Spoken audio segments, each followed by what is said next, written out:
আসসালামু আলাইকুম। এরিকাজ কিচেনে আপনাদের সবাইকে স্বাগত জানাচ্ছি। আপনারা সবাই কেমন আছেন? আজকে তৈরি করব ঈদের স্পেশাল শাহী ফিরনি। অনেকেই আছেন ফিরনি তৈরি করতে চাল আর দুধের সঠিক পরিমাপটা জানেন না, যার কারণে ফিরনিটা পারফেক্ট হয় না। আমার এই রেসিপিটা ফলো করে যদি একবার ফিরনি তৈরি করে বাসার কাউকে খাওয়ান, দেখবেন বারবার তৈরি করতে হবে, এতটাই মজার হয় আর পারফেক্ট হয়। আশা করছি আমার আজকের রেসিপিটি আপনাদের সবার কাছে ভালো লাগবে। রেসিপিটি শুরু থেকে শেষ পর্যন্ত দেখার অনুরোধ রইল। আর রেসিপি ভালো লাগলে কিন্তু ভিডিওটিতে একটি লাইক দিয়ে দিবেন, চ্যানেলটাকে সাবস্ক্রাইব করে পাশে থাকবেন।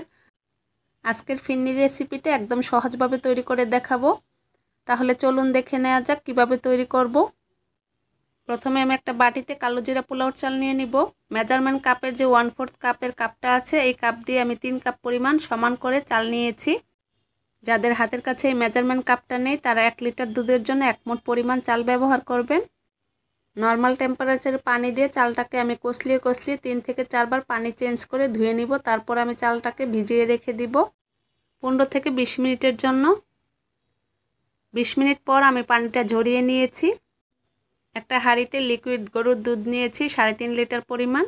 চুলাটা আমি ধরিয়ে দিয়েছি আর অনবরত নেড়ে দুধটাকে জাল করে নিয়েছি। দুধে বলক চলে এসেছে, দুধটাকে আরও 20 মিনিটের মতো জাল করে কিছুটা ঘন করে নিব। এদিকে চালটাকে আমি আধা ভাঙ্গা করে ব্লেন্ডারে ব্লেন্ড করে নিয়েছি। আপনারা চাইলে শিলপাটায় গুঁড়া করে নিতে পারেন। চালটাকে কিন্তু একদম মিহি করে গুঁড়া করা যাবে না। চালের মধ্যে আমি কিছুটা দুধ দিয়ে চালটাকে ভালোভাবে মিশিয়ে নিয়েছি। এখন একটা সাইডে রেখে দিয়েছি।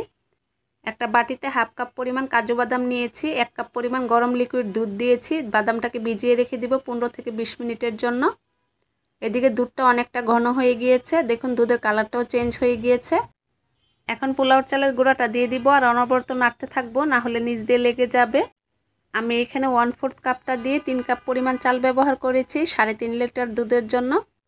আপনাদের হাতের কাছে কাপটা না থাকলে সেক্ষেত্রে হাতের মুঠ দিয়ে 3 মুঠ পরিমাণ চাল ব্যবহার করবেন। 3টি দারচিনি আর 5টি এলাচ ব্যবহার করেছি। আর ফিরনিটাকে বেশ কিছু সময় জাল করে নিয়েছি। ফিরনিটা অনেকটা ঘন হয়ে গিয়েছে আর চালটা ফুটে গিয়েছে। প্রায় 15 থেকে 20 মিনিটের মতো জাল করে নিয়েছি। এখন অ্যাড করে দিব চিনি। এখানে আমি 1.5 কাপ পরিমাণ চিনি ব্যবহার করেছি।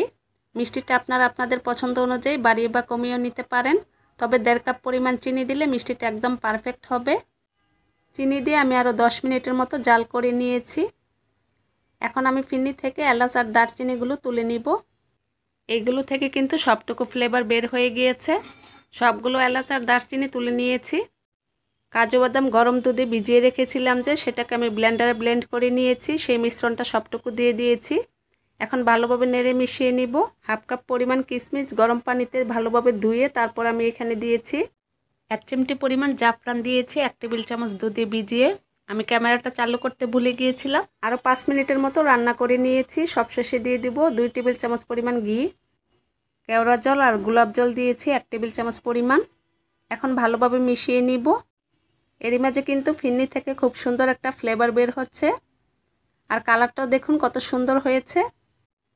ফিরনির ঘনত্বটা ঠিক এরকম থাকতেই চুলা থেকে নামিয়ে নিতে হবে। এর থেকে বেশি ঘন করলে কিন্তু একদম শক্ত হয়ে যাবে।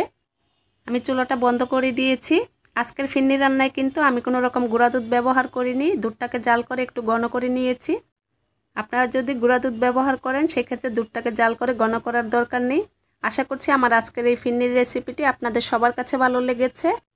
রেসিপিটি আপনারা বাসায় অবশ্যই ট্রাই করবেন, আর ট্রাই করলে কমেন্ট করে জানাবেন কেমন লেগেছে।